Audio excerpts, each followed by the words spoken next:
Kung masipag ka, sir, mabilis ang ROI. Yun ang totoo nun. Ang kukumpute natin kasi, ano ba target goal mo sa negosyong to? Sa yelo kami. Yung tanong mo kasi, interesting yun para sa kay ma'am. Ano yung target mo, sir, sa tubig? Siguro sir, mga 200 bottles. 200 gallons per 200 containers yun.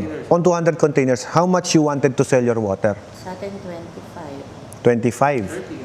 25? 30. 30? Oh, sabi ko nga sa inyo, ma'am, kapag cheap, maraming benta, pero masakit sa ulo. Sabihin mo ng 30. Ang target ni sir ay 200.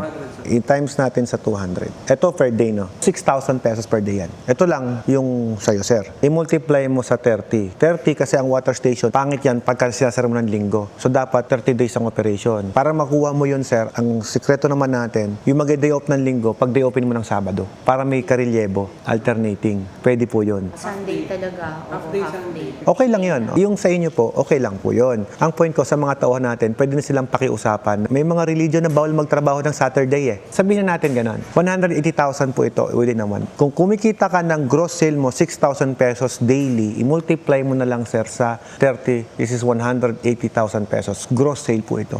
Ngayon, ang pag-uusapan natin, Alfred, magkano ang expenses ko dyan? Di ba? Anong klaseng machine? Ang next na tanong ko naman. Kapag sa 9, mas maliit ang expenses kasi 200 container lang. Payat to. Kumbaga, maliit lang to. Ang kuryente nito kapag package 9, umaabot lang ng 2,000. Kuryente yun. Kapag package 4, umaabot ka ng 6,000 to 8,000 pesos. Alam niyo na, yung package, no? So, for example, package 9 yung kinuha, kagaya ni ma'am, sabi niya, gusto niya package 9. I-less ko yung 2,000 dito na kuryente. O ano pa i-less ko, sir? Manpower. Manpower, sabihin mo na, pinapasweldo mo sila ng tag 15,000. Refiller tsaka delivery boy. O, dalawa yon. So, magkano yun? 30,000. So, less natin yung 30,000. May 148K ka pa rin. Magkano ang renta? 10,000, sabihin mo na. Kung maganda yung pwesto. Pero ang water station, kahit di ka magrenta, dahil services naman yan, okay lang kahit nasa bahay lang yan. Wala naman po nagpaparefill na sa shop. No?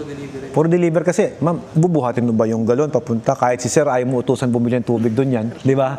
Kung nireklamo ako, pag inutusan. Oo, di ba? Oh, bigat-bigat ka mo yan eh. Oh. Bawas mo na lang, ma'am, 10,000 kung nag-renta man kayo. Oh, isip pa tayo ng gastos. Gas. 138. Sa gas po, kung pan-deliver lang po, kung tricycle ba, 100 pesos, kaya nang makaikot ng 200 container kasi 200 container lang kinukompute natin.